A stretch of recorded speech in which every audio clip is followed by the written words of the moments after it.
rheumatologist at consultant rheumatologist at Kaveri Hospital, Chennai. She was former professor of rheumatology at Savita Medical College. And she has number of academic achievements and publications in national and international journals to her credit. She has also been a guest speaker at various conferences and has authored number of chapters in the books. I'm also honored to invite our second chairperson for the evening, a renowned and leading nephrologist, and whose dedication to patient care is very well known and appreciated.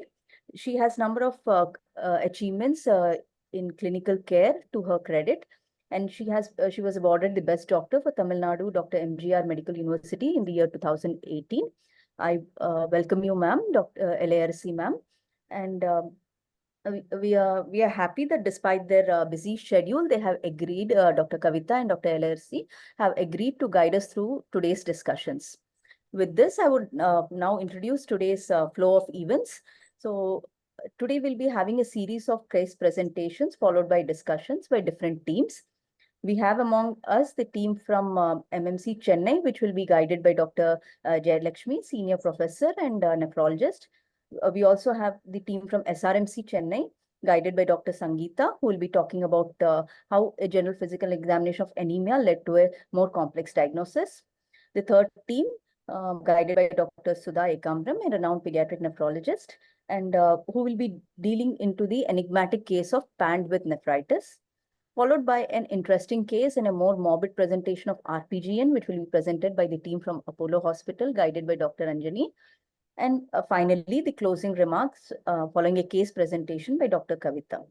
We hope today's session will be, it promises to be both informative and stimulating, and I encourage all the residents to please ask your questions and engage with our esteemed speakers. With this, Dr. Niveda, I would like to request you to take over. I hope you're able to share your slides.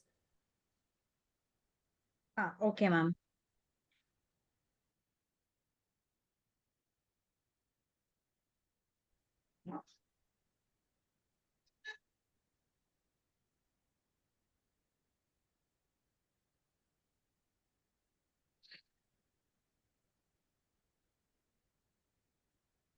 You can start sharing your slides, Niveda.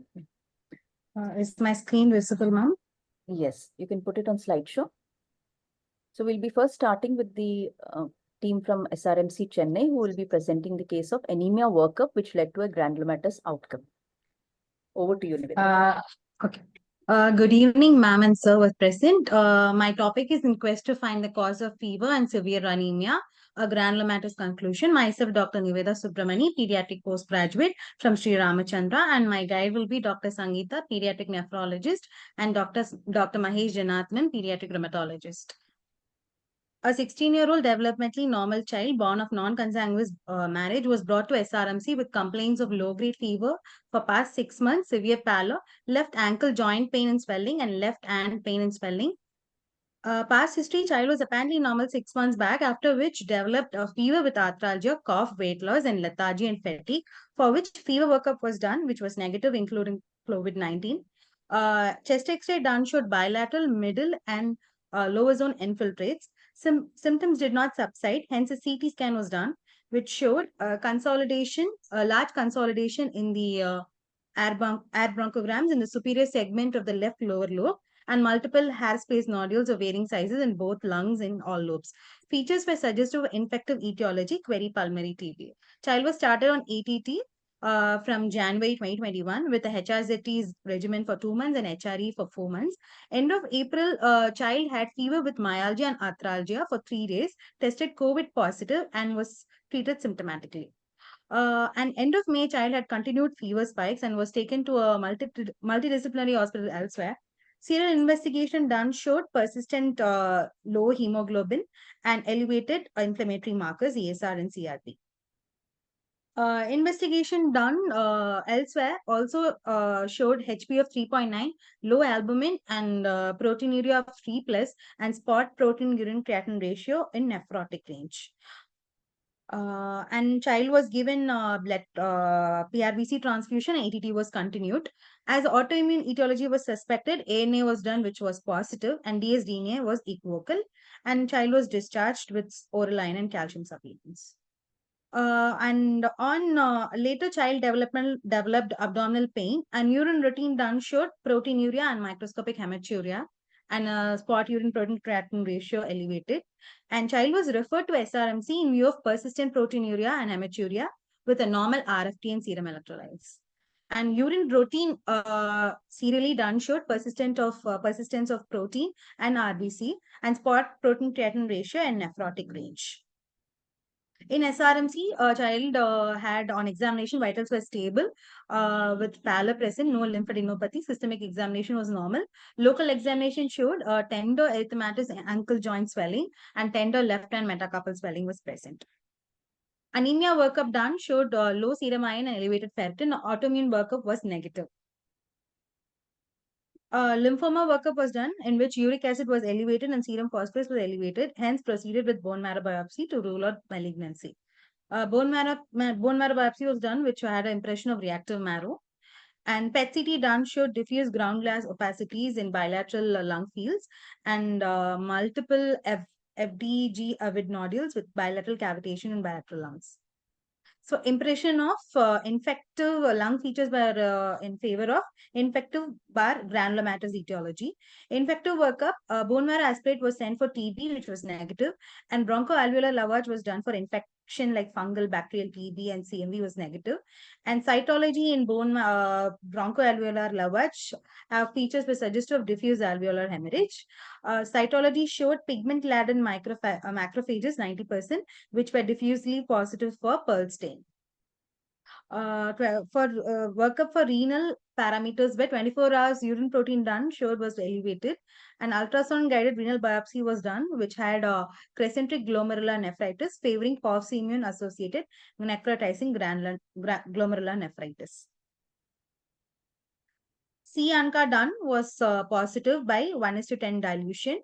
Final diagnosis of granulomatosis with polyangiitis was made. Child was started on high dose methylprednisolone for 3 days and was started on oral steroids later. Cyclophosphamide along with Mesna was given 6 cycles. Post cyclophosphamide, child was started on MMF. Child had a recent follow-up on June 2024 studying first year of engineering. Child is stable, currently on MMF. Investigation done, inflammatory markers were normal. Urine protein had nil, protein spot protein creatinine ratio of 0.3. Coming to the discussion, granulomatous polyangiitis, it is a ANCA-associated vasculitis affecting small and medium vessels, medium-sized blood vessels. And ANCA-associated vasculitis has a high predilection for kidney and 75% presenting with rapidly progressive glomerular nephritis. Epidemiology of ANCA-associated vasculitis data is very scarce in children. So their peak age of onset is second decade and median age of diagnosis is approximately 12 to 14 years. So how do we diagnose? Three of the following six criteria should be present. So in our case, we had a pulmonary involvement, which was demonstrated by CT, and ANCA positivity by both immunofluorescence and ELISA. And there was proteinuria and hematuria and a biopsy proven necrotizing pauci-immune glomerular nephritis.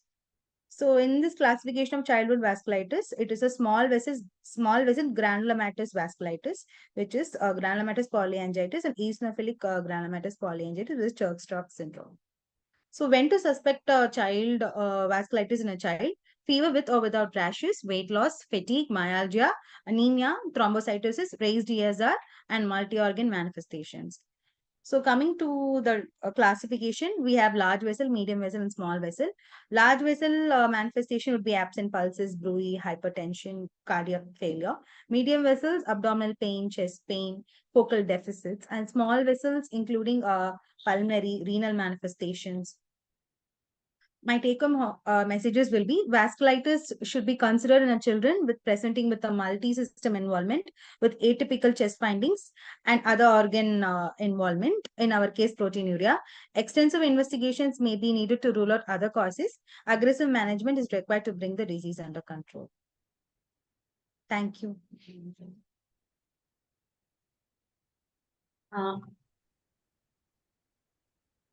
Okay, Niveda. Dr. Kiti, you want us to discuss it now or end of? If any Or- questions, ma'am, then we can take up. I think there are no questions in the chat box as of now. Okay. Dr. Niveda, Yes, ma'am. Can you go to the investigations? The first investigations. The first one, ma'am. The first. The next one.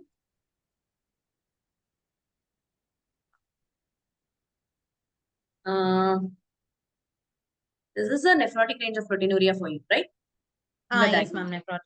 Yes, ma'am. So, okay, as such, if you discuss ANCA-associated vasculitis is extremely rare in children. I think even the nephrologist will agree with that. But do you actually select cyclophosphamide as the first line of management here, or were there any reasons for you to select?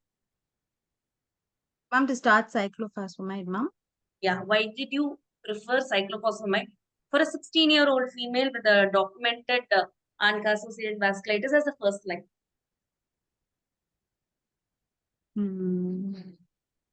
We started with the oral steroid. I mean, Yeah, IV methylpred. Why wasn't rituximab your first option, and why was cyclophosphamide your first option? Because see, this girl is going to get followed up, and we all understand that there is a risk of permanent ovarian suppression with cyclophosphamide. Leprolide also, I think, wasn't given, right? Ma'am? Leprolide was given for GnRH protection, ovulation protection. No, ma'am. Was the US protocol followed or the NIH protocol followed for sex? The doses of IVCP, Niveda. Ma'am, the details of the treatment. I am not able to. Ma'am, this child presented to multiple. Ma'am, can you hear me? Yes, Diti, can you? Yes, ma'am, but your voice This is child slightly presented with the fever, joint pain, ankle joint swelling for almost 3 to 4 months. Yeah, She extremely went rare, to ma'am. That is multiple pediatricians and pulmonologist. Finally, she came to SRMC for the persistent proteinuria. We worked there, but only misleading thing was ankle swelling and high uric acid and phosphorus levels. Yeah, so we wanted to rule out malignancy, and followed by simultaneously we have done investigation. Definitely, ma'am. Yeah, our drug, our choice is also, as you said, rituximab. Rituximab, but they were not affordable at that time. Okay. So we have given the option of going for rituximab or cyclophosphamide. We have counseled them and then had gone for cyclophosphamide. She was on monthly doses for 6 doses. It was followed by MMF, not the proper NIH protocol we followed. Okay. Ma'am, she's doing fine now. Yeah, exactly. As a rheumatologist, the thing would be, see, of course, we all take economic issues into account, because when the arthritis was there, rituximab will work even for the arthritis much better. So that was the question I had in my mind, rituximab versus cyclophosphamide. Absolutely understood, ma'am, because we tend to use cyclophosphamide as common as rituximab in ANCA-associated vasculitis also. In this case of granulomatous polyangiitis in children, it is quite rare. So very less, like maybe 2 or 3 cases I would have seen, less 16 years having a GPA. I'm able to hear, right? Yes, ma'am. Yes. GPA with this one. And again, fever is not a very common feature with GPA many times. So most likely we have a DAH, yes, the renal, yes, arthritis, very rare. The two things which actually don't go along with GPA diagnosis per se here, when we discuss, is like a fever as well as the arthritis. Both of them are very rare.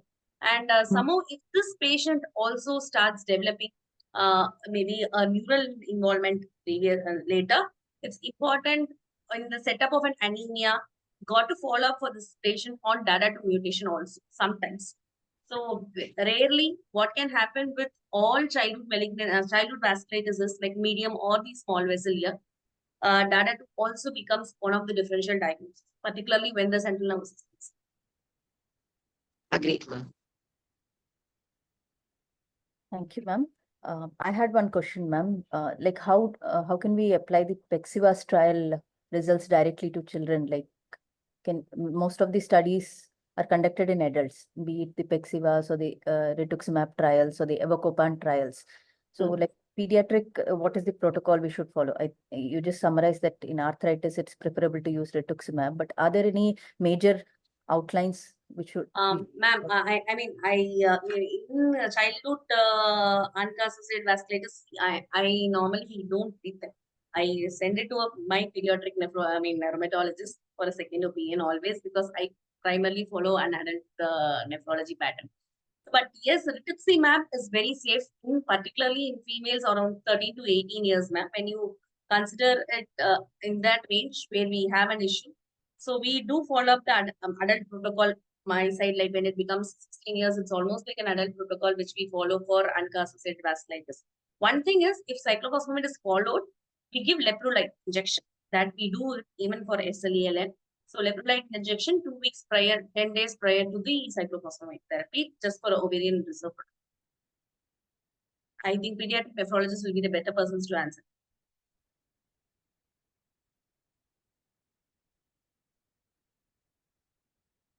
Hello. Hello, ma'am.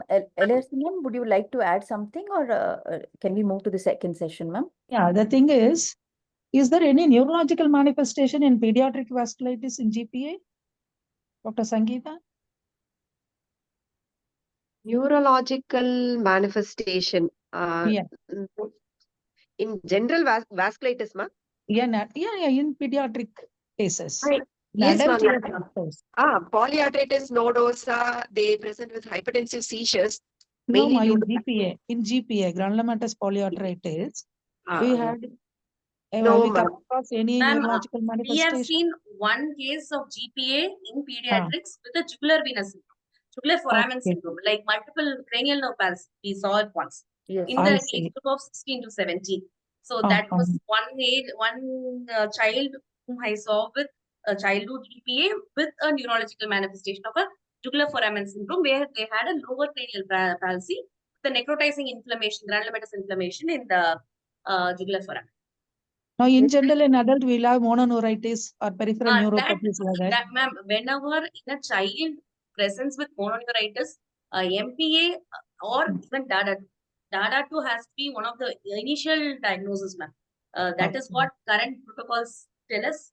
When neurological manifestations like stroke or mononeuritis multiplex and we have ruled out lupus in a childhood less than 16 years, go for DADA 2 check. Okay, thank you. Yeah, we can go ahead for the next case if there is no question. Yes, ma'am. The only case in JIPMER that we have also had an isolated third cranial nerve palsy, and the so nice. what led to the diagnosis, ma'am. I see. I just had a quick question, Ranjani here. Do routinely, I think, pediatric patients are being given Mesna? Because normally in adults, actually, normally we don't give Mesna anymore. We give for prophylaxis or protection. We normally in pediatric is being given. Yes, ma'am. At least we follow that protocol, ma'am. We give it half of it. We give it the IV fluids, and half we encourage to take orally. But we give routinely, ma'am. Whenever we give IVCP, and we try. In adults, you have stopped it, ma'am. I still give. I'm just asking. Adults, so you have gone out of Mesna, or you still give? No, normally I think we had not got much of problems with, I think, IV cyclophosphamide. So I think we have stopped giving Mesna. Normally I don't routinely know, and all. I think my colleagues would agree with me that normally we have not given it routinely. Even in elderly individuals who are more immunocompromised also, I think we have not dared to give. We have just reduced the dose of, like, if IV cyclophosphamide, either we have used the NIH protocol or the this thing Eurolupus protocol, the fixed dose. In either of them, I think we don't use. So, but I would be happy to know from other colleagues in case if anybody uses or rheumatologists really want us to rethink about it. In our college also, rheumatologist, if he writes the admission slip, he will write Mesna with cyclophosphamide. Exactly. We don't write. I admit that I not write. So yeah, as Sangeeta said, routinely in pediatrics, we don't follow Mesna. I've never given Mesna. Okay. Yeah. Thank you. Insightful comments and discussion. So we will move on to the next more enigmatic case, which will be presented by team from Apollo Chennai, led by Dr. Sudha Ekamram.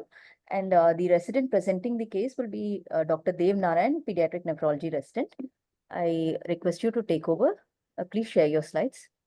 He's not a pediatric nephrology resident, he's a pediatric resident. I think it's put Pediatric wrongly. He's a pediatric resident. Okay, ma'am. Are you able to share your slides? Yes.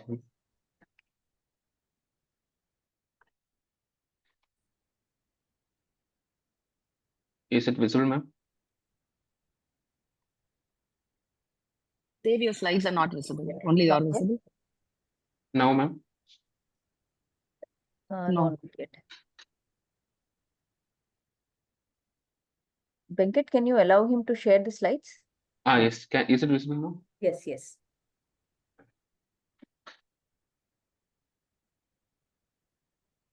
Good evening, everyone. I'm Dev Narayan, pediatric resident from Apollo Children's Hospital. I'm presenting this case with Dr. Sudha ma'am, senior consultant pediatric nephrology. It's a case of a PAND with a nephritis, which responded to adalimumab. PAND is abbreviation of pyrin-associated autoinflammation with neutrophilic mitosis. So it's a rare genetic condition which we encountered in our emergency.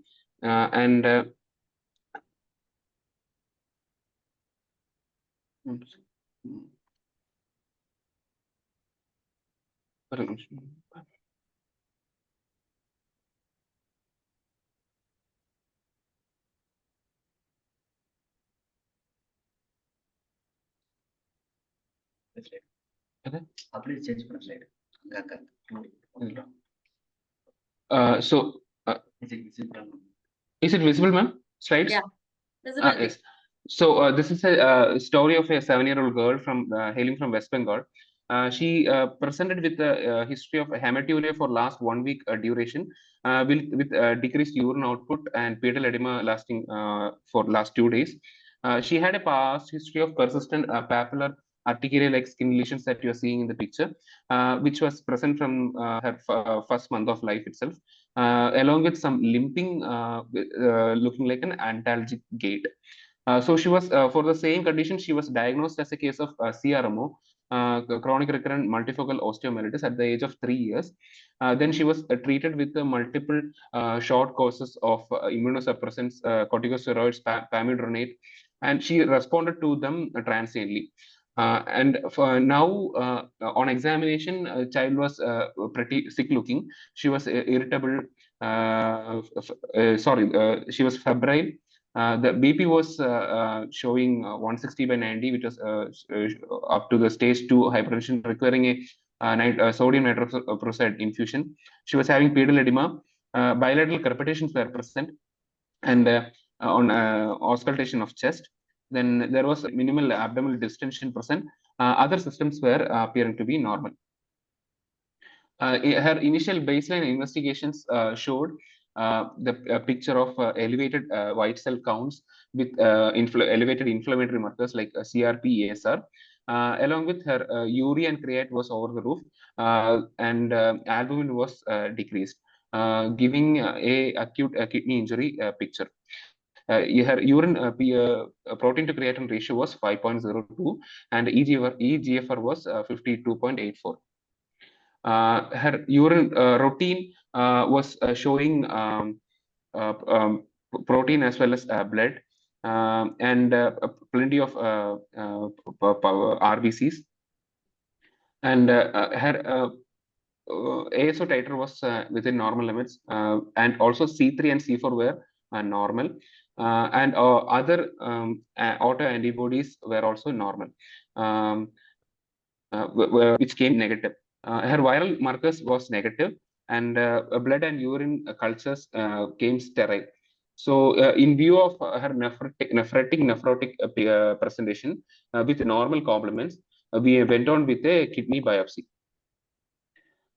In kidney biopsy, we got a diffuse proliferative and accelerated glomerulonephritis with partial cellular crescents, as you see in the picture. And in there was a tubular injury noted with mild acute interstitial nephritis. So the kidney biopsy per se showed almost diffuse mesangial and endocapillary proliferation with lobular accentuation of the tuft and neutral exudation. Along with that, there was focal necrosis and cellular crescents seen. And there was diffuse in immunofluorescence. There was diffuse peripheral coarse granular IgG depositions, which is accompanied by C3C. Overall, giving a picture of infection-related glomerulonephritis (IRGN picture). Following that, she subsequently became anuric in the from subsequent days, and she underwent hemodialysis almost 5 cycles during the hospital stay. She was treated with pulse IV corticosteroids followed by oral steroids as per our kidney biopsy diagnosis. Then her urine output subsequently improved and AK resolved following that corticosteroid dosage. Her respiratory hypertension was persistently there. With almost, she was requiring almost 5 antihypertensives in the maximum tolerated dose. And during the course, she had a Coombs positive anemia too, but there was no autoantibody detected in our extensive workup. She warranted multiple blood transfusions for the same. Later on, she continued to be proteinuric after that pulse corticosteroids as well as the tapering steroids in the nephrotic range, as well as blood in urine was there. Though her serum albumin and rest of the renal function was was slowly normalizing. So after the initial pulse corticosteroids, we continued it in low dose, along with we added with the monthly cyclophosphamide therapy. So the puzzle we were encountering is having a skin, kidney, as well as joint conditions, which we didn't accounted for any specific diagnosis. So we went on with the genetic workup. Whole exome sequencing was done. In that, we got a mutation in MEFE gene locus. It is the condition is called pyrin associated autoinflammation with neutrophilic dermatosis. And what is this PAND? PAND is a mutation of MEFE gene. That's a Mediterranean fever gene. The other condition we know about this gene mutation is familial Mediterranean fever. So in this PAND is a mutation in the same gene in the different location, which causes the ability which abolishes the ability of the pyrin to bind to the 1433 protein. This 1433 protein binding is essential for the auto-regulation of the pyrin inflammasome. So once this binding ability is gone, this inflammasome will cause chaotic inflammatory issues. So for this PAND, there was documented evidence of non-renal presentations. It was never reported with a renal presentation like which we had. There was all the mutations priorly reported have an autosomal dominant inheritance pattern for this MEFE gene mutation. So after knowing this diagnosis, we started with her treatment with the adalimumab, TNF alpha inhibitor. So it was initially given every 15 days, which simultaneously reducing dose of the steroids. So we followed up into 6 months into the treatment. She had no relapse of skin and joint issues. It resolved totally. She is not proteinuric now, but minimal amount of blood in urine was present still with the normal urine function and the UPCR. Her adalimumab dose has been spaced out to now 3 weeks, and now she is on 2.5 milligram alternate day oral prednisolone. Her BP is no more an issue, and she is back to normal activities like going to school and all. So this is the summarized version of the markers we have. One is her hemoglobin slowly improved as she was anemic on the presentation. Her UPCR came from 29 to the, as you can see, to the 12 at the end of the initial dialysis. Then following that, we started with the adalimumab, and it significantly dropped down and normalized. Also, you can see the albumin level go normalizing after initiating the therapy, as well as we can make sure we can see the blood in urine trends. It's came down, but it is still persistent. Her BP came to normal. Now she do not require any antihypertensive.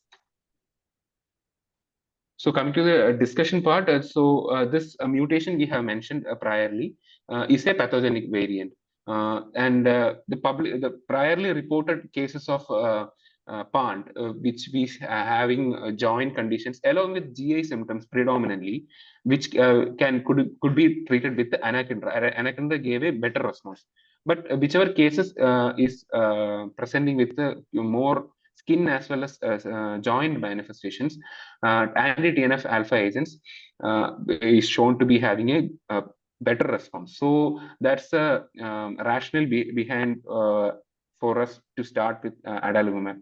So the choice of adalimumab was showing a good response after that starting of the treatment. So we recommend the use of adalimumab along with the tapered dose of steroids if above mentioned three systems are involved, skin, joint, and as well as kidney. So this mutations follows a dominant inheritance pattern. But in our patient, there is a heterozygous pattern we have noted. And other mutations in MEFE gene produces like familial Mediterranean fever and renal involvement is well documented. In our review, the PANT with renal issues are not documented priorly. So the young girl you see in the picture is our patient who is enjoying her vacation in Himachal. She's now well into the day-to-day activities. So coming to the conclusion part, we report this case due to its novelty of its presentation in a very rare condition and a successful control of all involved systems, skin, joint, as well as renal issues. Renal involvement in PANT is not documented, and this patient adds to our knowledge about the morphological features seen in this skin. So we suggest the use of adalimumab and decreasing dose of steroids over a few months to maintain the remission if presentation involves above mentioned three systems. In Indian subcontinent, there are no reported cases of PANT in our review. And targeted gene mutation for both the parents is being done as I speak, and we are waiting for the reports.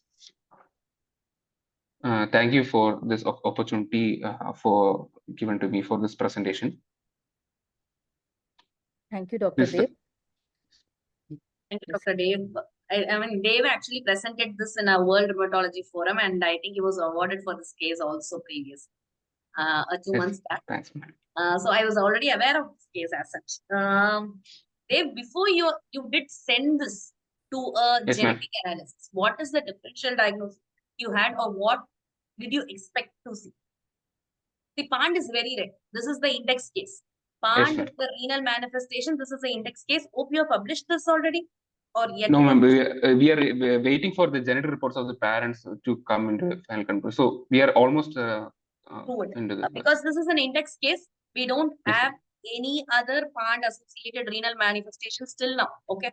Yes, So, but we have lots. I mean, that's why I'm asking you, before you sent it, what was your differential diagnosis you had in your mind? Before the sending, only we have the test which Okay, we I'll gave help some. Dave. Okay. Yeah. So actually, when we started analyzing on day one itself, I knew the child was not doing well, and we planned for a biopsy on day 2. And without getting the reports, actually I pulsed her. I gave her methylprednisolone. In fact, after 2 days only, I got the report as IRGN, which was not fitting at all. When I sent for analysis, I thought it could be some kind of a vasculitis, which we are not able to come to a conclusion. So whatever it is, this child is becoming, her urine output initially was not very low, but it started dropping actually on day 3 when she was on IV methylprednisolone, in fact. So initially we were all puzzled. We actually, to be very frank, after we got the histopathology report, we were not able to come to a conclusion. I had a discussion with all my senior nephrologists in Apollo Main because this was like I was not able to solve the puzzle. And the more challenging part was this child has been reported as IRGN. Whether now I give IV cyclophosphamide or not. Or not. Exactly. That was a more challenging treatment for this child. I was not able to take the decision. But at last, I had to try it. I had to be very bold enough. We initially, in fact, after discussing with so many colleagues, I had gone ahead and given 5 doses of IV methylprednisolone. Usually we give only 3, but here I had gone and given 5 doses, and that too a very stiff dose of IV methylprednisolone, and we did give the IV cyclophosphamide after that. But then we initially thought it could be because of some infection that all this is happening, but all her cultures, everything was sterile. And the most important part was after I pulsed her with such a high dose of steroids, she was responding rather than deteriorating. If it was an infection, she would have actually deteriorated further. So that was the clinical way of judging her, and we proceeded because with all the dilemma we had. And then after the cyclophosphamide, she really responded very well, and she came out of the kidney problem. She did not have any fever spikes, or there was no deterioration in her overall general condition.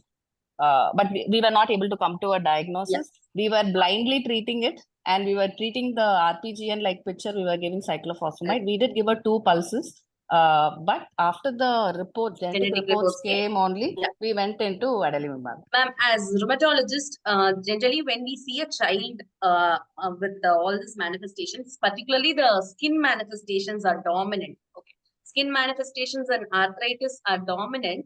We normal with or without abdominal pain or something with the renal manifestations. If we think of an auto-inflammatory syndromes as such, because recurrence of CRMO was there. So this was a very important clue in this patient, recurrent multifocal osteomyelitis with an neutrophilic dermatosis. What will be a first diagnosis with this renal manifestation was COPA syndrome. So COPA is something which is very much associated with a crescentic glomerulonephritis and a glomerulonephritis per se. Even if we take other pyrin-associated autoinflammatory syndromes like FMF and OD, most of them are associated with sometimes IgA or in late manifestations like amyloidosis. So on the spot, glomerulonephritis is very common with COPA, because if you ask me blindly without giving me the genetic analysis, I would say maybe COPA is the first diagnosis here. And again, the second is like, yes, we have proven with an exome analysis of PAND, this being an index case, naturally giving an adalimumab, patient has responded pretty well of hypertensives and steroids we are able to reduce. All well and good. This patient has a disease activity associated with the renal manifestations. This is how we approach. But now the question starts coming, how long adalimumab? So not everybody will be able to give adalimumab for a longer period. So even in India, we don't have anakinra, we don't have canakinumab. Both of them will be the first line management of any autoinflammatory syndromes. We don't have. So in this case, with the neutrophilic dermatosis, CRMO, infection, as well as infection-related glomerulonephritis or glomerulonephritis associated with the autoinflammatory syndrome, I would say if patient is doing good with adalimumab, one is spacing out, but how long again spacing out? We all want to change it into oral tablet.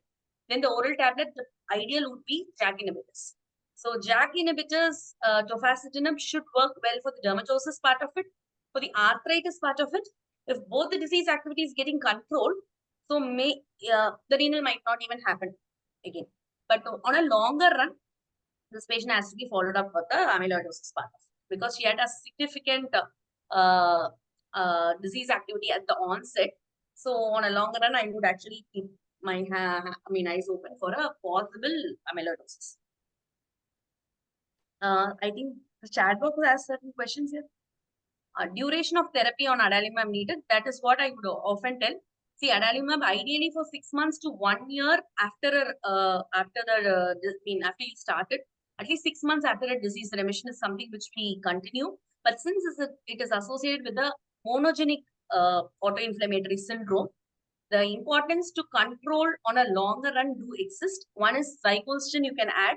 Another thing is JAK inhibitors. JAK inhibitors could be a very good oral option for this patient. Can you hear me? Yes, ma'am.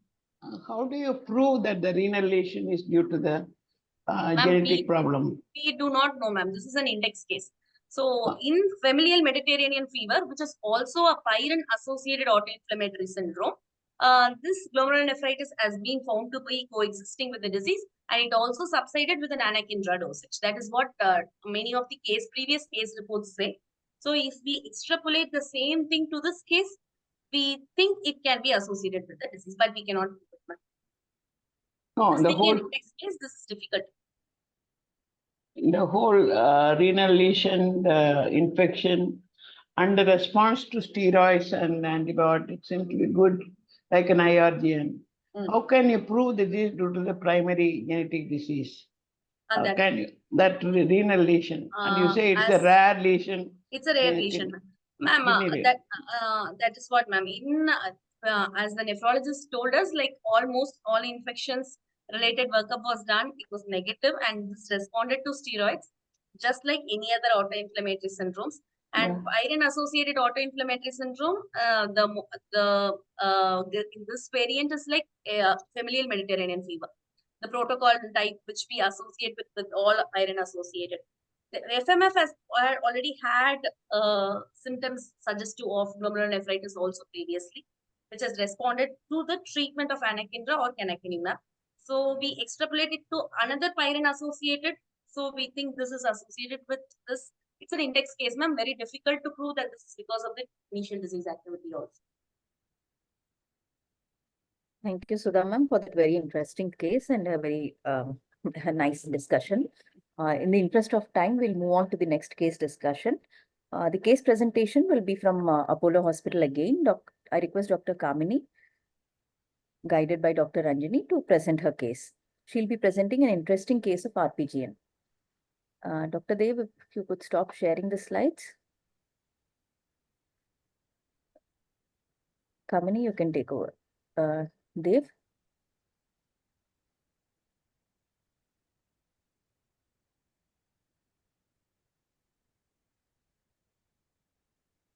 Dr. Dev, if you can stop sharing the slides, I'll request Kamini. Yeah.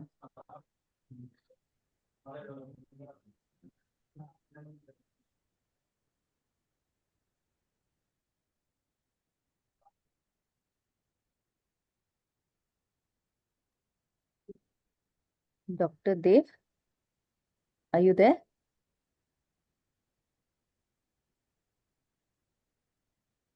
Hey.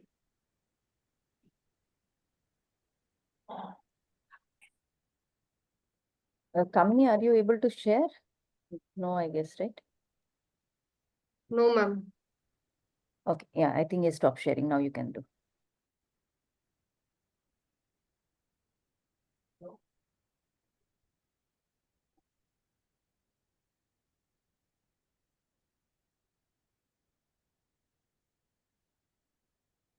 Ma'am, is my slides visible, ma'am? Yes, yes. You can put it on slideshow. Good evening, everyone. I am Dr. Kamini, ER&B resident, nephrology assistant from Apollo, Chennai.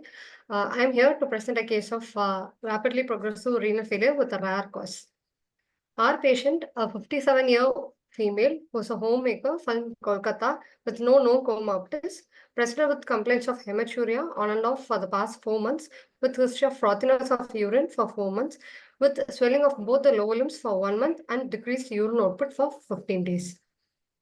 History of presenting illness, patient was apparently normal till February 2024. In February 2024, she had fever for 5 days, which was low grade, intermittent, which was not associated with thirst and rigors, and it was relieved by oral antipyretics. No other systemic symptoms were available. However, she was afebrile for 3 days. After 3 days, she again developed fever. This time it was high grade with chills and rigors associated with abdominal pain and burning nutrition. She consulted a physician at hometown and was advised to do blood and urine investigations. But they referred and she was treated with intravenous paracetamol, oral antipyretics and oral antibiotics. And she became afebrile. In March 2024, After 1 week, she noticed blood in urine, which was painless, intermittent for 2 months, and which was not associated with passage of clots. She had frothiness of urine on and off and low-grade fever on and off, requiring oral antipyretics. During that time, she was evaluated, but the records were not available, and the attendants are saying that the investigations were normal, both the blood and urine investigations. She was treated as urinary tract infection with oral antibiotics, nitrofurantoin 100 mg BD for 5 days, and the fever subsided. In April 2024, in the last week of April, she developed a swelling of both the lower limbs associated with facial puffiness and reduced urine output.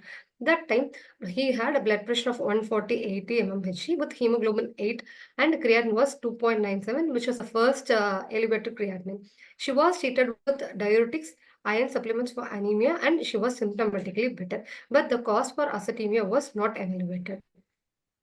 In May 2024, after around 20 days, she had vomiting continuously for 3 days. And that time, he had blood pressure of 166/80 mmHg with creatinine of 7.3. The urine investigation revealed a proteinuria of 2 plus and plenty of RBCs. She was advised renal biopsy and hemodialysis at hometown. Then he came here for further management. He had loss of appetite associated with poor oral intakes and also generalized weakness, and she also had breathlessness on exertion. No history of hemoptysis or ear discharge or nasal bleed. No history of rashes, joint pain or backache. No history of alternative medicine intake. When she came to Apollo, she was conscious oriented. She had pallor and pleural edema extending up to ankle. Pulse rate was 80 per minute with blood pressure of 170/90 mmHg in right arm sitting position. Other systemic examination were normal. Her blood investigation revealed urea of 97 and creatinine of 9.3 with uric acid 7.6, normal sodium and potassium values, and a bicarbonate of 12. She also had a hyperphosphatemia with value of 6.4 and low albumin of 3.3. She also had anemia with hemoglobin of 8.3 and WBC of 7,600 and platelets 140,000. Her urine investigation revealed 3 plus protein with 19 to 21 RBCs with plenty of pus cells. And urine spot PCR was 9.14. Her blood and urine culture were negative. At this point of time, we had a differential diagnosis for rapidly progressive glomerulonephritis as ANCA vasculitis, anti-GBM disease, and infection-related glomerulonephritis as she had pus cells in the urine. Further workup revealed normal C3 and C4 levels with normal negative ANA, anti-dsDNA, and ANCA both by ELISA and IF was negative. Anti-GBM titers were awaited at that time. At this point, we ruled out ANCA positive vasculitis, renal limited vasculitis. Still possibility of ANCA negative GN was present and anti-GBM disease. We also had IRGN in that picture, but still she had a normal C3.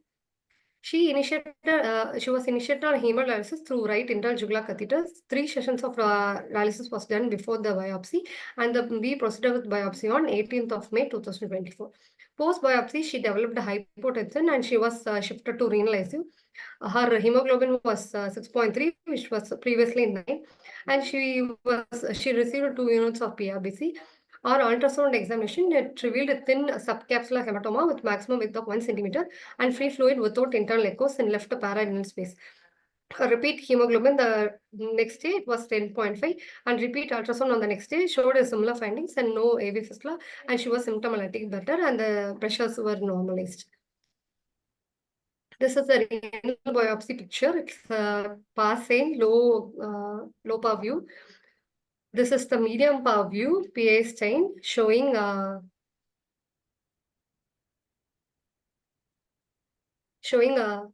5 glomeruli, showing a diffuse mesangial and the endocapillary proliferation with diffuse segmental and segmental crescents in this and the circumferential cellular crescent in this. Almost 2 glomeruli, it's filled of crescents, cellular crescents. This glomeruli, we also had a cellular crescent along with the fibrin in it. There was EFTA of around 10 to 50% with mild interstitial inflammation composing lymphocytes, plasma cells, and the histiocytes. In the immunofluorescence, we got linear continuous IgG deposits on the basement membrane. So this is the final description. Live microscopy showed around 6 to 10 glomeruli. One glomerulus shows complete ischemic absence, and all the other glomeruli showed diffuse endocapillary proliferation with focal segmental neutrophilic exudation along with the diffuse circumferential cellular crescents with few fibrin within. She also had mild interstitial inflammation with focal tubular atrophy involving 10 to 15%. As I mentioned, IF was positive for IgG. So we had a diffuse concentric proliferative GN with mild IFTA and mild hyalinosis. So the diagnosis was anti-GBM disease, and the titer, it came on the next day, it was negative. This titer we did in Euroimmune anti-GBM IgG ELISA kit. Actually, this contains some microtiter strips coated with GBM antigens. The first step is to dilute the patient's sample in the incubation with specific IgG antibodies. Also, IgG and IgM antibodies will bind to the antigens. To detect the bound antibodies, a second incubation is carried out using an enzyme labeled anti-human IgG catalyzing a color reaction. In this, we are seeing only the IgG antibodies, not the other IgA and IgM antibodies, but it will be bind to the antigens present there, but we could not detect in this kit. We see only the IgG antibodies on this. Coming to this value, this lower detection value is defined as the mean value of analyte-free sample plus 3 times the standard deviation and is the smallest detectable antibody titer available.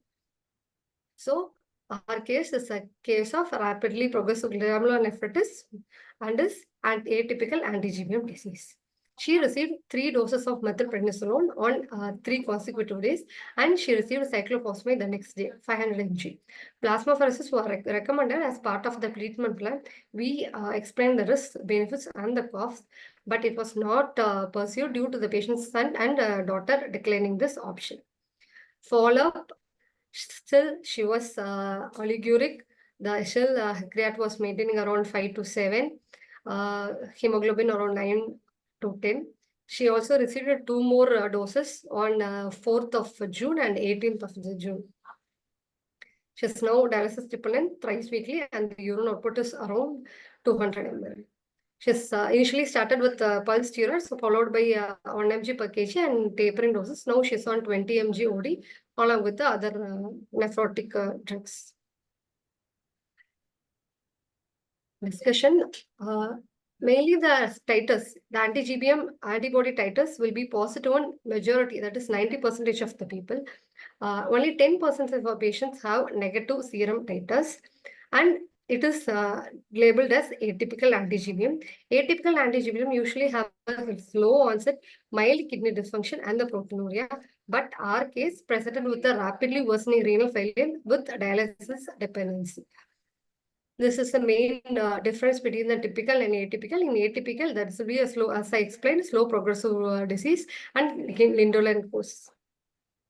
Why serum antibody anti-GBM titers were negative? Maybe because of zinc effect, which we explained as high affinity antibodies, which gets trapped in the kidneys, and it will be present in low titers in the circulation. These low titers may be not detectable in the conventional assays. And some of the antibodies have a very low affinity for the substrate in the assay. We are not seeing IgA and IgM antibodies. We are not detectable by the conventional assays. And newer antibodies producing the anti-GBM disease like anti-laminin 521 and anti-ectactin and anti-peroxidosine acid antibodies, we are not doing any assays to detect all these antibodies. These are the new antibodies against the collagen 4 entactin, laminin, and the peroxidosine.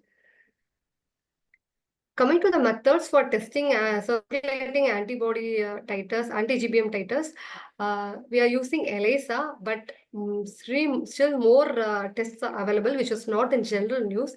Recently, there is a analysis showing the biosensor analysis system, which can detect affinity binding characteristics of antibodies, but it is not in general use. It is only in research. Maybe in the future we'll get it. Coming to the treatment, mainly the decision who needs aggressive treatment. The patients who are presenting with the pulmonary hemorrhage with normal, reasonably good output without oliguria, and if the creatinine is less than 5.5, for a few patients with creatinine more than 5.5, but if it is a recent and rapid progression, and if it is ANCA positive, that is double positive, and if in the biopsy, if it is the recent cellular crescents and there's no fibrous or fibrocellular crescents, and if the patient is planned for renal transplant in the early period, and if no other associated features of there, we can proceed with aggressive treatment. But our case, we had a pulmonary hemorrhage, and she presented with oliguria, and creatinine was more than 5.5, and she has and the patient attenders also declined the treatment of plasmapheresis. Her prognosis was very bad.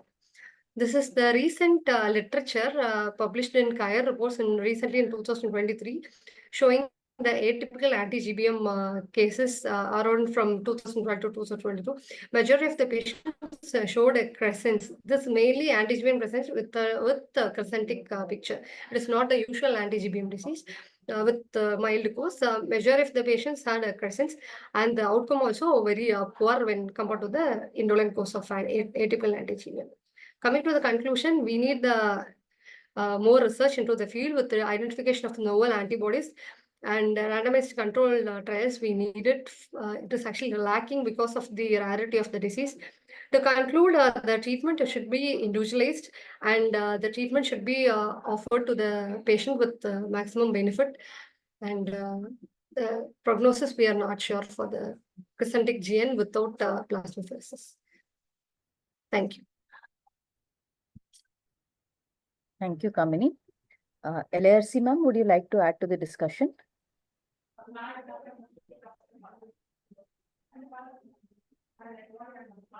Kavita ma'am?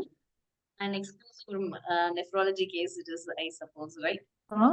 Yes, ma'am. An exclusive nephrology case, less likely a rheumatologist will be involved in this case also, if I'm right. So I would leave it to my nephrology counterpart for this discussion. Yeah, ma'am. Hello, can you hear me? Yes, ma'am, we can hear you, ma'am. Yeah, this is an anti-GBM disease of atypical presentation. Have you did any genetical analysis in this? No, ma'am, we have not done. Because being an elderly person, and probably I don't know what implications will be there when we also get something positive in genetics to go about, or whether it will change the course of the treatment. So probably we never about it also, and we never did anything.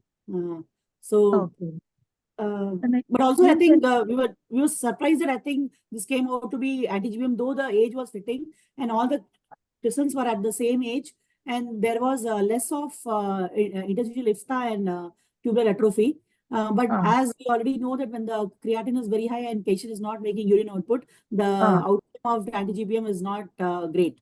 But also I would want to know from my colleagues that in case if the patient had agreed for plasma exchange, will the patient would have benefited? Because she's elderly, she was receiving cyclophosphamide with no issues, no infections further. Hematuria also settled down, but the urine output has not improved and proteinuria is still there. So just want to know whether adding the regime of plasma exchange is going to benefit her in a real way, or it's going to be only a trial basis.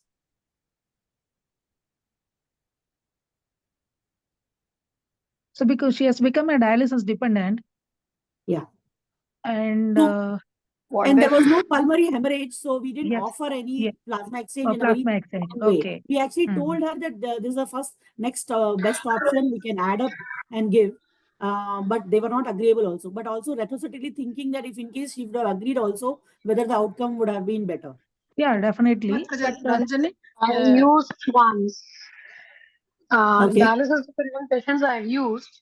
Mainly because the patient also had pulmonary hemorrhage. There was renal recovery. The Okay. patient died of sepsis after 1 month. Oh, okay. The main problem is how they tolerate immunosuppression. They're very Okay. ambulant and physically active. Yeah. Okay. But I now the would study, try. there are also comparable studies with plasma exchange and rituximab is there. Whether we can try rituximab in this patient, if in case they are not agreeable for plex actually, can cyclophosphamide and rituximab go hand in hand? Well, the hand in hand means at least 1 gram can be given every 15 days. Ranjani, I think the current KDO guidelines also suggest this, right? Addition of rituximab in between IV cyclophosphamide therapy.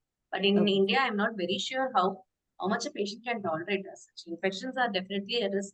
But I think there are cases where the other rheumatologists have tried even that cyclophosphamide with rituximab, particularly in neuropsychiatric.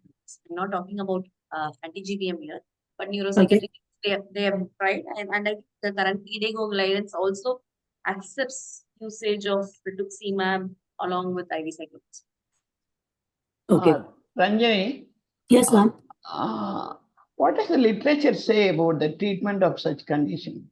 In the literature, you asked about plasmapheresis, rituximab. If it's an aggressive disease, yes.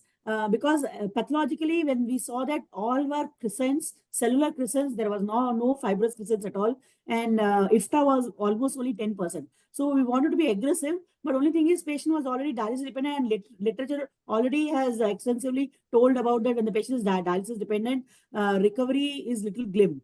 Though it can be tried and plasma exchange has been tried, but our patient was not willing. But in case if the patient would have been willing, probably I would have given on a daily basis. And going forward, I don't know whether the patient would have landed up in infection or not. We don't know. But platelets and all were conducive for me to start, but they were not agreeable. And money constraint also had come in at that point of time.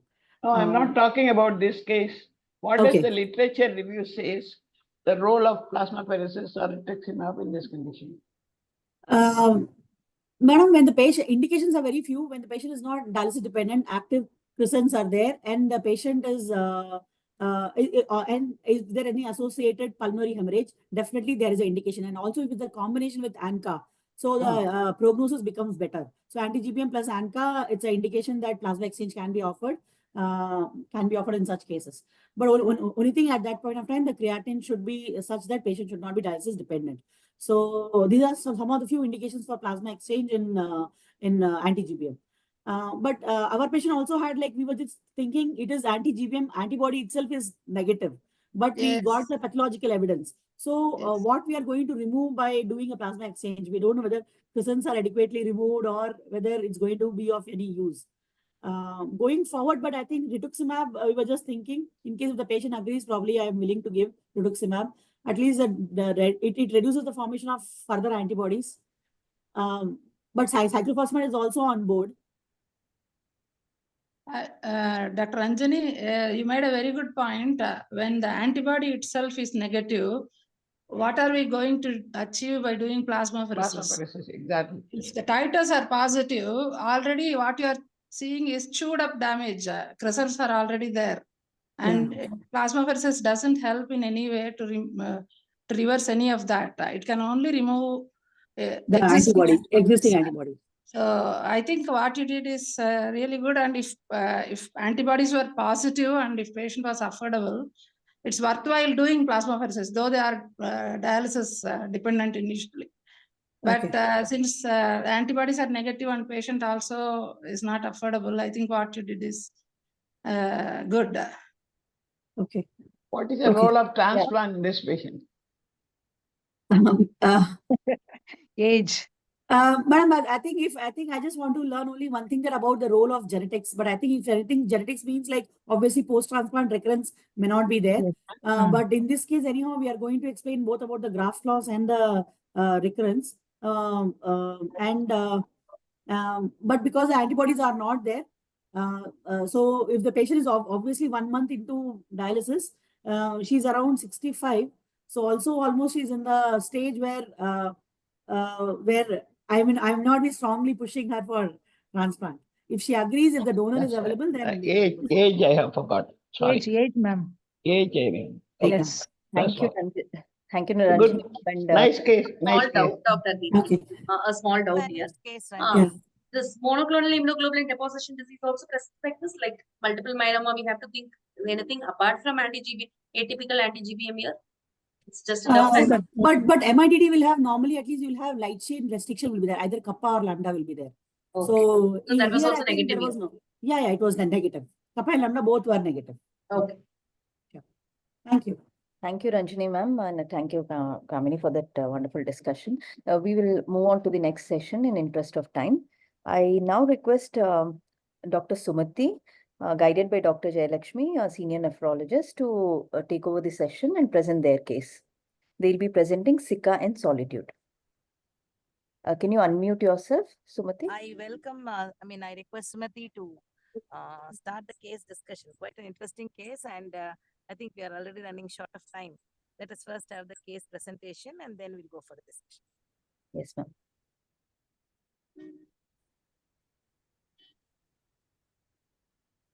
Sumati, are you there?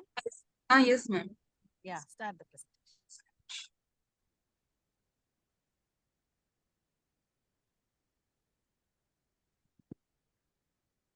Good evening. I'm presenting a case, Sika in Solitude. So we have a case, she's a 55-year-old postmenopausal female, para to live 2. She's a known case of diabetic hypertensive, underwent left donor nephrectomy 22 years back. She presented to us with flaccid weakness of all 4 limbs.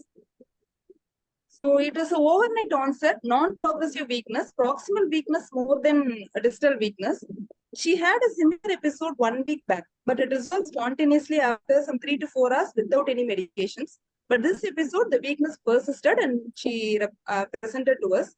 There was also history of easy fatigability, arthralgia, and dry mouth, which was there for around 3 months prior to this episode.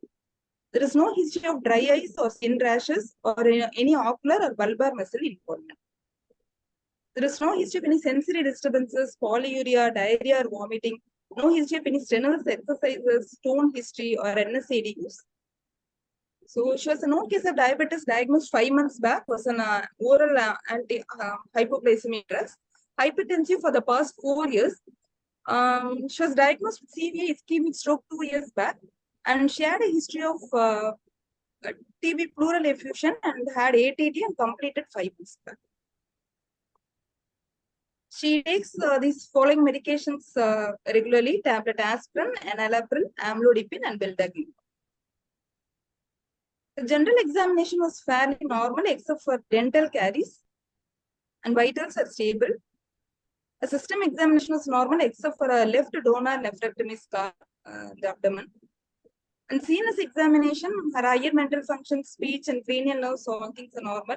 In motor system examination, there was a pure motor, flaccid quadriparesis. This power of the limbs 2/5, and bilateral plantar, no response. Sensory system was normal. And thyroid, there was no goiter. So we have here a case of pure motor flaccid paresis, quadriparesis. So proceeded with the investigations. The CBC was fairly normal. ESR was 73 millimeter per hour. Biochemistry, they showed a creatinine of 2.1 milligram per deciliter. She does not know her baseline creatinine value. She did not have any previous follow-ups. And her potassium is 2.8 milliequivalents per liter. The left is normal except for a mild increase in SGOT. Serum albumin is normal. Urine albumin showed 2+ albumin, sugar nil, RBCs 5 cells per hypophil, and there was a subnephrotic proteinuria. Since she had hypokalemia, we want to rule out whether it is a renal loss or non-renal loss. We did urine potassium creatinine ratio, which was more than 30, revealing that it is a renal loss. And ABG showed a normal anion gap metabolic acidosis. So we did a urine pH that is turned out to be 7. So a normal anion gap metabolic acidosis with urine pH 7, it suggested it is distal TA with hypokalemia. So proceeded with further investigations. Immunological workup done, which showed ANA is positive with fine spectral pattern, and antero-antila are positive. DSDNA is negative. RA factor is positive, but anti-CCP is negative. Serum complements levels are normal. The viral marker status is negative. Thyroid function test is normal. Echocardiogram, chest X-ray all normal. X-ray KUB, there is no evidence of any nephrocalcinosis. Schimmers test revealed 4 mm thing in 5 minutes. It was only 4 mm. So ultrasound KUB showed a right kidney. The size is fairly normal with mildly increased echoes and CMD maintained. So since the patient had a subnephrotic proteinuria with microscopic hematuria, we proceeded with the renal biopsy. So this is a past stain which shows interstitial infiltration with lymphocytes. You can see in the top interstitial infiltration with lymphocytes. There is also atrophic tubules with wrinkled tubular basement membrane. So this is a hyperfield view. You can see the atrophic tubules. Also tubulitis is there, and the interstitium is fully infiltrated with lymphocytes and some plasma cells. This is a silver stain showing the same thing, the interstitial infiltration. So the renal biopsy report is there is no IFTA. Lymphoplasmacytic infiltrates are present, lymphocytic tubulitis and tubular epithelial injury. Artery shows fibrous intimal proliferation. So it is acute tubulointerstitial nephritis with severe arteriosclerosis. So we came to a diagnosis of primary Sjogren's syndrome, hypokalemic paralysis, distal renal tubular acidosis with acute interstitial nephritis. So we treated her with tablet prednisolone 0.5 milligram per kg per day, and we corrected with hypokalemia initially with IV KCl, then with syrup KCl. Then alkali replacement is given with tablet sodium bicarbonate and tablet hydroxychloroquine and teardrops are supplemented. So now she came for review some 2 days back. The serum creatinine is 1.7 at present. She was on steroids for the past 10 days. So coming on to the discussion, primary Sjogren's syndrome, it is an autoimmune disease which affects 0.01 to 0.1% of the population. Usually it affects the age group of more than 50 years with predilection towards females.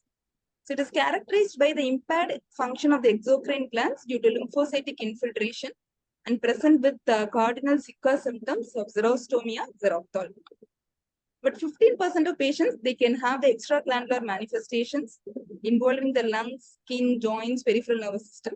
And kidney disease may occur in 5% of patients with primary Sjogren's syndrome. The 2016 ACR Euler criteria to diagnose Sjogren's syndrome, which is widely used. It has 5 components. In our patient, there's anti-SSA row was positive, which has 3 points, and Schimmer's test was positive, which has 1 point. We did a labial biopsy also, but the reports are awaited. Present 4 points are there. So it satisfies the criteria. See, this prevalence of the renal involvement in primary Sjogren's syndrome, it varies from 1% to 30%. This wide variation is due to the fact that the Sjogren's syndrome, the diagnostic criteria has been varying over the past 20 years. So the exact prevalence of the specific renal involvement in primary Sjogren has been very difficult to establish. So it varies. In some studies, it is only 1%.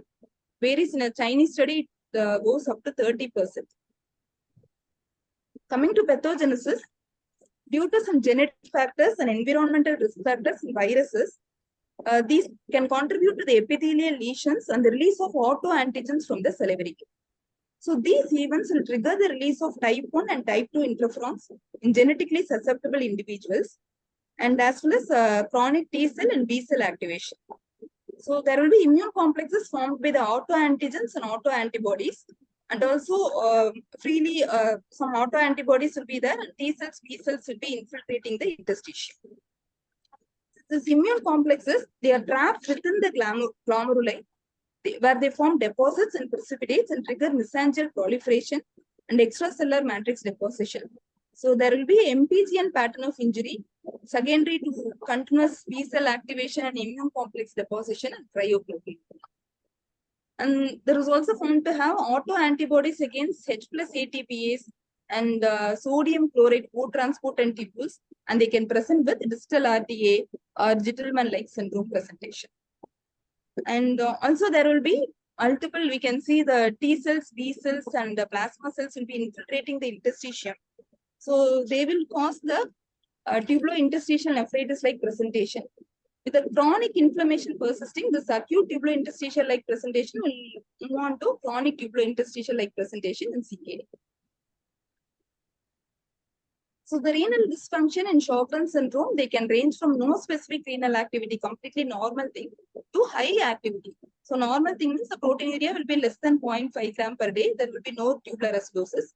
It may be a low activity, like in the case of tubulointerstitial nephritis, where it will be a subnephrotic proteinuria with the distal renal, the renal tubular acidosis, but fairly normal renal function. Or it can present even as a MPGN pattern-like lesion, so proliferative glomerulonephritis lesions with high activity. So the renal symptoms usually present in age group of more than 50 years. Most common presentation is only tubulointerstitial nephritis. It is secondary to the lymphocyte infiltration of the interstitium around the renal tubules. The second most common pattern is the MPGN pattern. It is secondary to polyclonal B cell activation and cryoglobin. So the clinical presentation can be acute TIN or chronic tubulointerstitial nephritis. This tubulointerstitial nephritis, they can present with the subnephrotic proteinuria or mildly elevated creatinine, or only as isolated electrolyte disturbance also they can present. It is due to the involvement of the tubules. Or initially it may present as electrolyte disturbance, then it can progress more to the renal tubular acidosis and CKD-like presentation also. They may also have the nephrolithiasis and nephrocalcinosis secondary to distal RTA. They may also have glomerular disease-like pattern, MPGN pattern, because of this immune complex activation. So this electrolyte disturbances may be due to the involvement of distal tubules or proximal tubules presenting as Fanconi-like syndrome, or there will be resistance to vasopressin activity in the collecting that they can present as diabetes insipidus, or they can present as Gentleman-like syndrome due to the antibodies to the sodium chloride co-transport, or they may also present as Bartter-like syndrome. So most commonly, the tubulointerstitial nephritis is the presentation, and the renal involvement as tubulointerstitial nephritis does not seem to impact the patient's survival unless there is CKD. Only if it is when it progresses to CKD, it impacts the patient's survival. Pure tubulointerstitial nephritis does not impact the patient's survival in Sjogren's syndrome. And even the identification of proteinuria in this tubulointerstitial nephritis, it is very difficult because it will be a tubular proteinuria, and often this urinary dipstick will miss this tubular proteinuria. And onset of hypertension, it often occurs in the later stages of TN. So usually we will miss this diagnosis of tubulointerstitial nephritis in the early period if we don't screen the patient appropriately. So many studies have been conducted to know the factors which are positively and negatively associated with kidney disease, but there is no clear-cut correlations. Some studies shows the correlation of anti-SSC antibody positivity with kidney disease, but another study, they showed that it has a negative association with kidney disease. So this association of anti-SSC with kidney disease is controversial, but they have shown that the steroid treatment or Asian ethnicity or the country's the southern latitude or younger age diagnosis or anti-SSP presentation, they have shown to have positively correlated with this kidney diseases. Coming on to the treatment part, the treatment of Sjogren's syndrome is not optimally defined actually. There are multiple studies involving only a small group of patients. The most commonly accepted thing is the use of steroids in acute tubulointerstitial nephritis. The steroids are used at a dose of 0.5 to 1 milligram per kg per day. So it will be used initially for a period of 4 days. If there is improvement within a period of initial period, then we will continue the steroid for a period of 3 months by tapering it over a period of 6 to 8 weeks. But if there is no improvement with steroids, Then we will switch on to the additional usage of steroid sparing agents like MMF and azathioprine, and we will slowly taper the steroids. There are also studies involving rituximab usages in this acute TAN, but there is no clear-cut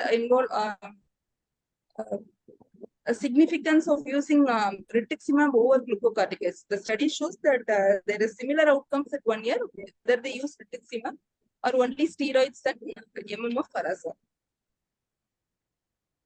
So we need a proper follow-up for the patients of primary Sjogren syndrome with systemic involvement at least once a year. And if there is any abnormal kidney function detected, then we should screen the patient every 6 months with serum creatinine, potassium bicarbonate, urine pH, urine analysis, 24-hour urine protein, citrate and calcium, and ultrasound, and renal biopsy if there is any abnormality detected with this. And this IgG4 disease, it is a close mimicry of Sjogren. They will also have the presentation like involvement of lacrimal salivary glands and tubulointerstitial nephritis pattern. The thing is, in Sjogren, it is most common in women of 30 to 50 years. There will be serological positivity of anti-SSA, SSP. In histology, there will be lymphocytes with T-cell dominance and severe tubulitis. But IgG4 is most commonly present in men over 60 years. There will be increased serum IgG4 in the plasma. In histopathology, there will be demonstration of IgG4 plasma cells and storiform like fibrosis pattern will be there. So this is a study which is done in Madras Medical College. It is a retrospective study describing about the renal manifestation of primary Sjogren syndrome. About 27 patients are included in the study.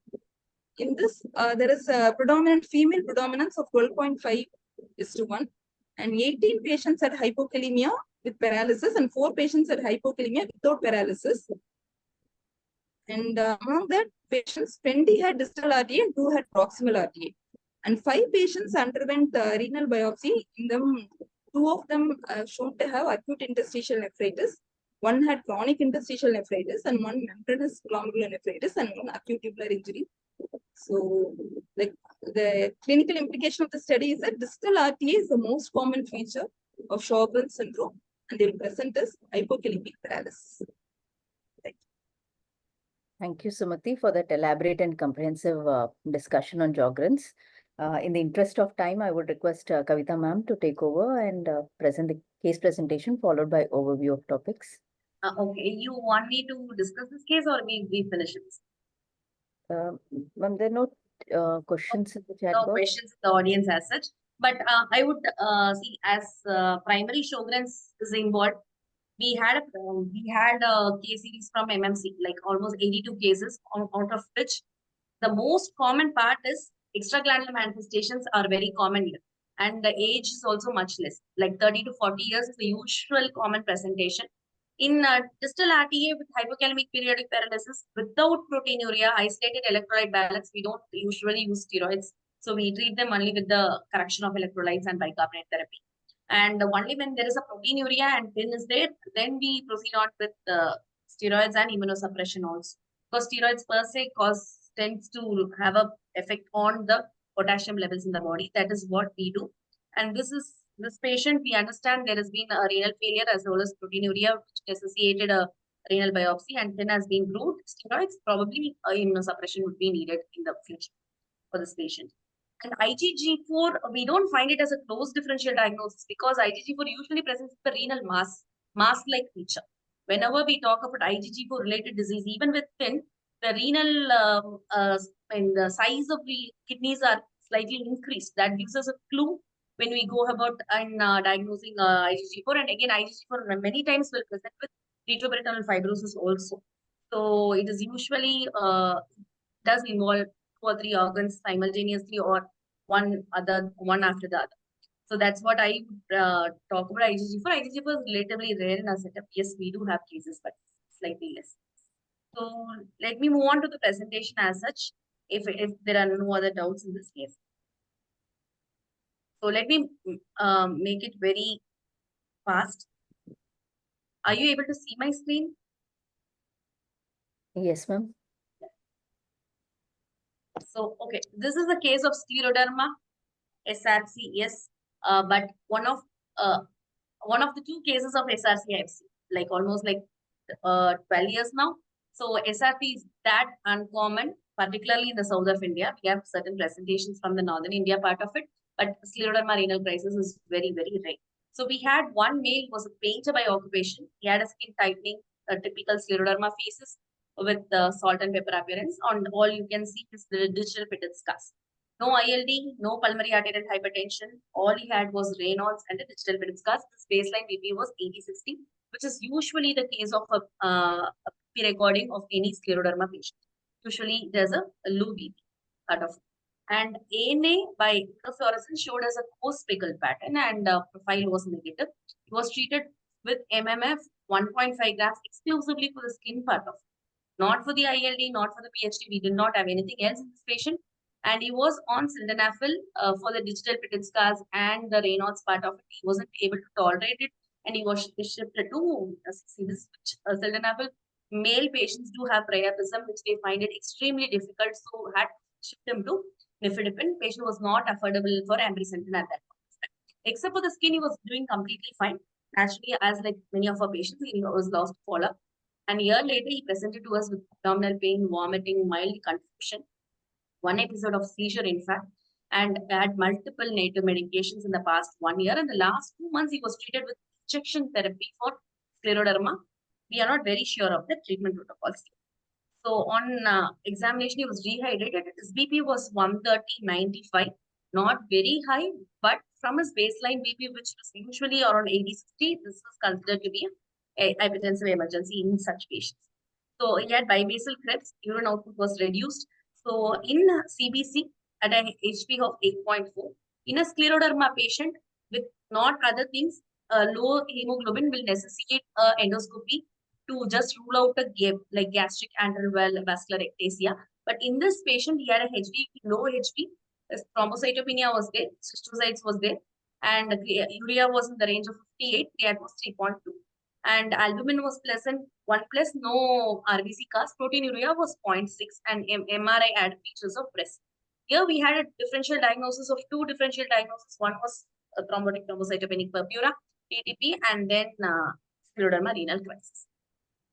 See, when we had a discussion with our nephrology colleagues, points in favor of SRC was he was a male scleroderma and sudden rise of BP necessitating it to be a press. And 130/95 is not a usual cause of posterior reversible encephalopathy changes in the MRI. So this means that the BP has increased very rapidly for days, and so we thought we SRC. So he was also having a diffuse cutaneous. And as rheumatologists, we slightly give importance to the ANA part of it. ANA, which showed a speckled pattern in IF, did not have anything in the blood, which tells us it's not something to do with the 12 antibodies, which is 12 or 18 antibodies, which is there in the blood. Something which is not there in the blood, yes, causes or speckled is usually RNA polymerase. So this was our thought at that time. So probably a presence of RNA polymerase 3 and a suspected steroid therapy or the dexamethasone therapy, which was given usually in under dermatology. Now that most of them have stopped, but previously used to give for the skin part of it, and they combine it with cyclophosphamide also. Dexamethasone cyclophosphamide therapy is something which they call DCP therapy for scleroderma, which we don't normally use it now. So these were the points towards SRC. Obviously, for the points towards TTP was anemia, thrombocytopenia, renal, the presence of a MAHA, like microangiopathy, hemolytic anemia, and neurological effects. But points slightly against was like no proceeding fever, infection, anything, no proteinuria, not much of a proteinuria or hematuria. At a certain level, we did it was like normal. So with this, the treatment we have, by the time we were, the creatinine keeps increasing, patients start becoming anuric. So we associated hemodialysis on this patient. A plasma exchange was started, considering TTP as a differential diagnosis. ACE inhibitors was also started. So in this case, we had a very strong suspicion of SRC. Even in the presence of by protocol, even in the presence of SRC with TTP, there is recommendations to start on ACE inhibitors whenever the doubt is slightly on a higher side with SRC. So captopril ideal, but we didn't have captopril of lower dosage available 6.25 to titrate it. So we started directly with ramipril. We'll start with 6.5 on day 1, then 5 mg rapids on day 2, then we ended up to 10 mg. Meanwhile, with plasma exchange AC inhibitors, the BP got stabilized in 4th day, and no further neurological deficit. The patient did not have any other seizures, and platelets started coming down. Patient's renal output slowly increased. Still now, still the two question marks are there: TTP versus this one SRC here. And this patient was actually started on ambrisentan 5 mg once daily. Ramipril is currently maintaining at Ramipril 5 mg once daily, ambrisentan 5 mg once daily, and MMF at 1.3. So we ask these questions. SRC actually is rare, and usually in the initial 5 years. That is how normal persons with scleroderma, the initial diffuse cutaneous scleroderma, after in the initial 3 to 5 years after the first non-Raynaud manifestation, is what SRC is all about. It has a long problem with the vasculopathy. We call it as renal Raynaud's. So where there is a vascular constriction, intimal fibrosis, intimal thickening, advential fibrosis, and end up when you have a chronic lesions, you have the onion skin lesions, and this is and smooth muscle proliferation. We don't have a vasculitis in scleroderma. That is the cause where immunosuppression doesn't work much in scleroderma, even in ILD part of it. Why is there a limited data? India per se is a tropical country, probably because of the we do not have much of cases of SRC that on a higher one. And even in the overall setup, like when you compute for the worldwide part, see what was initially at 15% has come to 2.5% currently, the overall incidence, probably due to the enhanced use of endothelin receptor blocks. Like we started using bosentan and ambrisentan quite liberally whenever we have a digital pitted scars. So this is something which is reducing the incidence, and people have also emerged like don't use steroids anymore with scleroderma. We don't go beyond 20 at all. Very rarely for the arthritis point of it we go, but somewhere on 7.5 mg. So the steroid dosage doesn't increase more than 20 or 30 in cases of scleroderma. We usually stick on to no steroid therapy in scleroderma part of it, unless and otherwise there is arthritis part. So then AC inhibitors, we identify early and treat with AC inhibitors. What predicts diffuse cutaneous? Anything prednisolone of more than 20 milligrams, RNA polymerase 3, and pericarditis.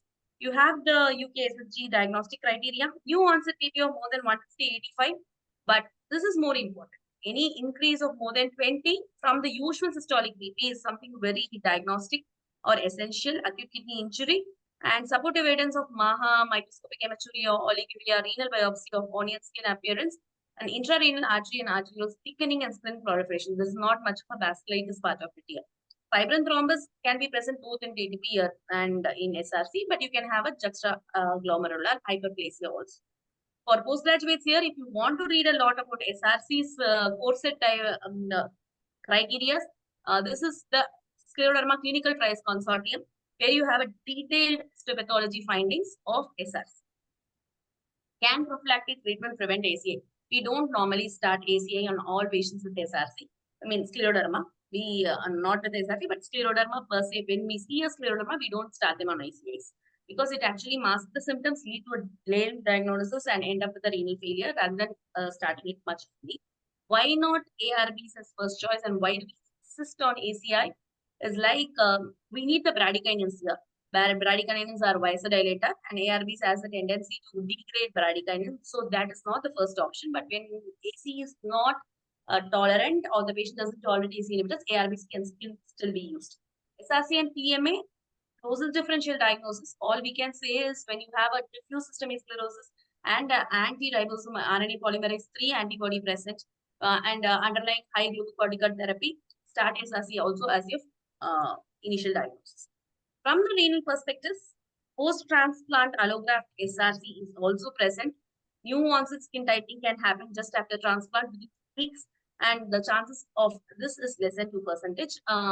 CNI, just a known vasoconstrictor, may be avoided in post-transplant. That is what from the rheumatology part of it I would like to say. And I'd be happy to answer questions for you.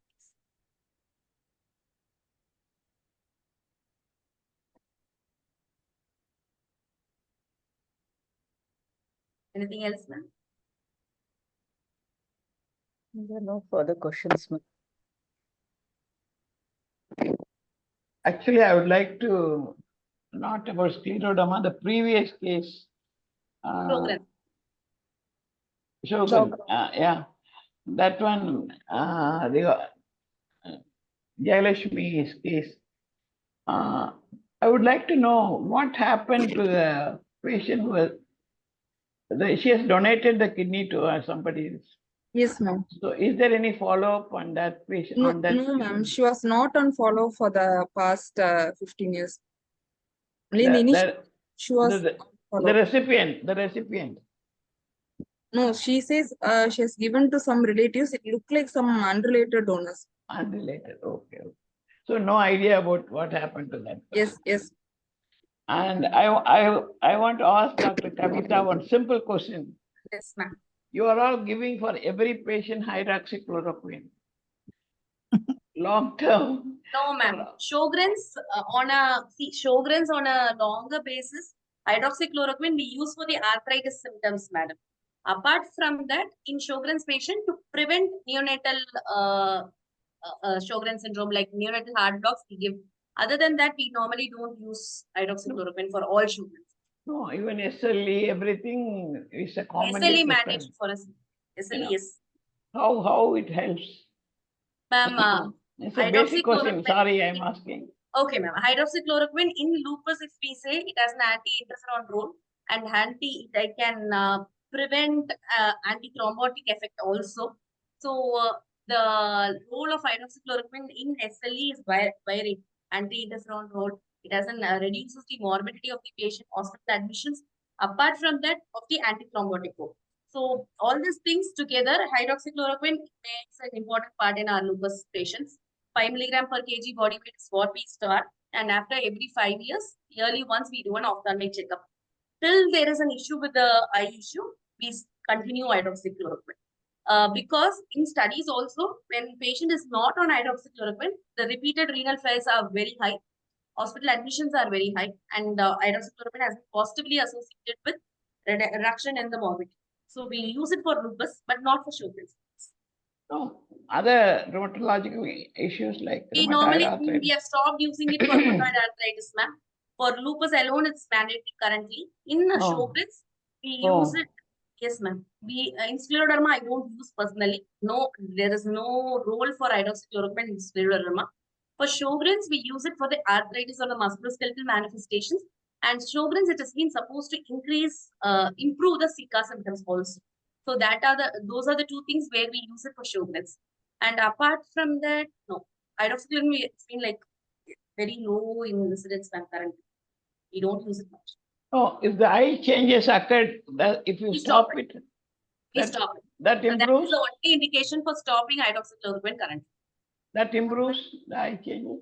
No, ma'am. Usually it doesn't improve. That is the reason we insist on screening. After 5 years of hydroxychloroquine therapy in a normal patient, or even after 1 year in a patient with diabetic hypertension and other comorbidities, we repeatedly do a eye screening, particularly for HCQ. Like we do a OCT, ocular coherence tomography, or MFERG, multifocal electroretinogram. These are the two recommended tests.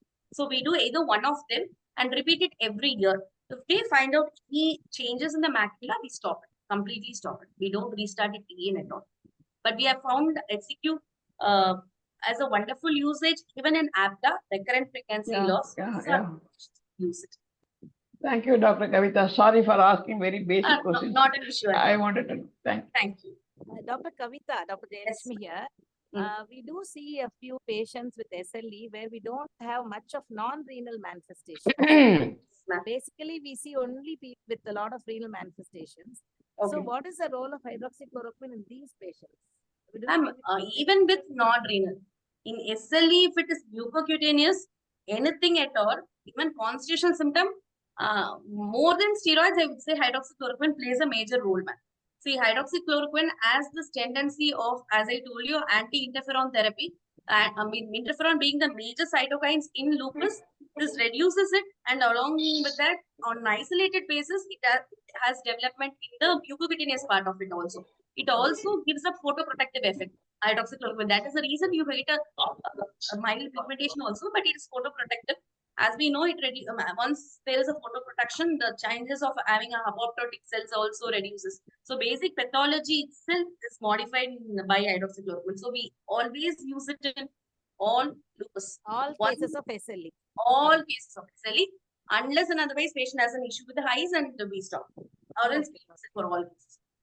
Fine. And also, ma'am, we use it at 5 mg per kg body weight, but in patients who are planning pregnancy and entering into pregnancy, we use it at 400 mg once daily at a dosage of 400 mg, which where it has been found to improve even the fetal outcomes. Okay, that's 200 BD. Yeah, 200 BD. We use it at 200 BD only for such patients. Other patients, we normally go at 5 mg per kg, either 200 mg daily once or maximum of 300 mg. For in pregnant patients, we increase it because it has been found to reduce even the transmission of antibodies from mother to child. Mother to child. Oh, that's good. Fine. Efficacious wonder drug, I mean, in particularly lupus and other recurrent pregnancy. Okay, okay. So you had a good idea about hydroxychloroquine. Because you Thank you. Yeah.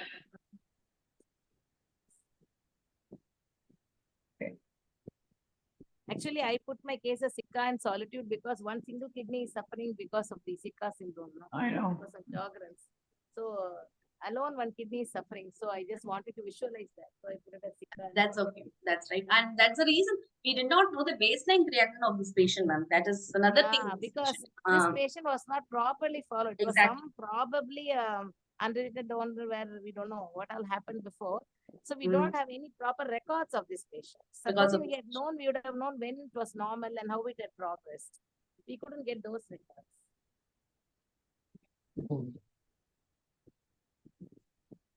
Thank you. Very nice cases. Thank you, Thank you all. Wonderful session today. Thank you. Very nice session. Thank you so much. Lot of inputs. Yes, ma'am. I think it was a very nice session, very interesting as well as very insightful questions, discussion. And thank you so much. And I think as the research continues and as our understanding continues, this crosstalk between nephrology and rheumatology, I think it will help many patients. It will help us make diagnosis more effectively, treat them more promptly, and I think and improve the patient outcomes overall. With that, ma'am, thank you, ma'am. Thank you for giving us the opportunity to invite you and discuss over this. LARC, would you like to give closing remarks? I think I enjoyed your presentation. After a long time, I joined with the team. Hope I'll continue to join with you people. Thank you, ma'am. Thank you, ma'am. Thank you for honoring us. Really, thank you, Dr. Kavita, also for your wonderful insights. I think a lot of doubts clarified, a lot of new things learned. And just for others, I think because we have the NATPU coming up in next month, so we'll not have the next month's session. We'll have the next session in August. August, yeah. Okay. Thank you, one and all. Thank you, Dr. Thank you for joining us after a long time. Thank you, Muthu Madam. Thank you. Thank you, one and all. Good night. Good night, all. Good night. Thank you. Good night, everyone.